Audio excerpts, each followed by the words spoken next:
Napoleon conquered Europe and for nearly 2 decades ruled it with an iron fist. Now his enemies will accept nothing less than unconditional surrender.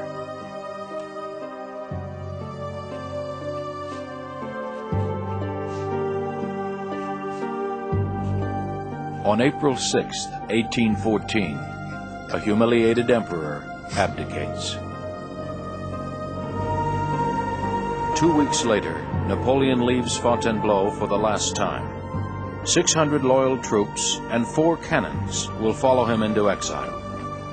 He is bound for Elba, a small island in the Mediterranean not far from his native Corsica. There he will be mocked as emperor and sovereign.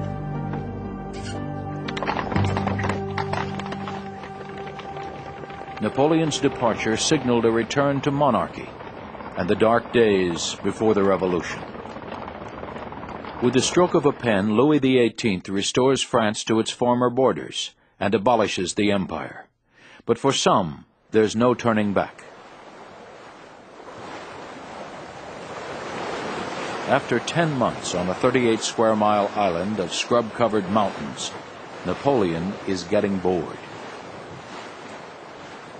By early 1815, word reaches him that much of France, including the military, would cheer his return.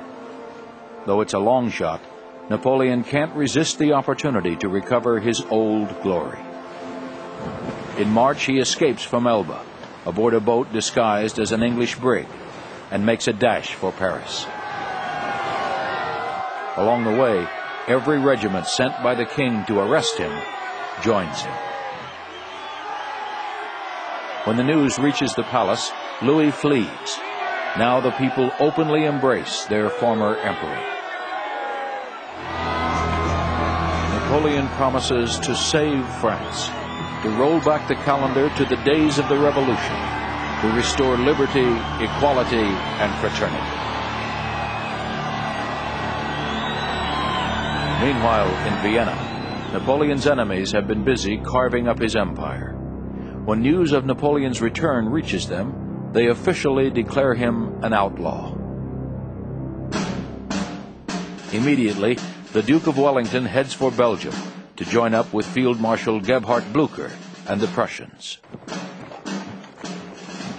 Although they outnumber Napoleon almost 2 to 1, Wellington is too smart to underestimate his opponent. Having Boney in command is worth 40,000 men, he remarks. On the 18th, the French and the British face each other along a 3-mile ridge.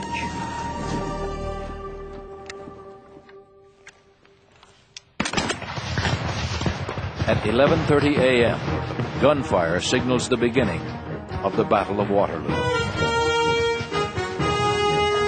2 hours later, Napoleon launches the main attack. But his men line up in an outdated formation that presents Wellington with a perfect target. The British form into 20 squares interspersed with cannons. For the next 2 hours, waves of French cavalry break and die on the British line. When the first group of Prussians arrives late in the afternoon, they attack Napoleon's right flank with fury. Still, the French fight bravely on, even breaking through Wellington's line before they're repulsed. Then a second group of Prussians appears out of nowhere. As if on cue, Wellington charges down the hill to meet them. Stunned and terrified, Napoleon's army collapses.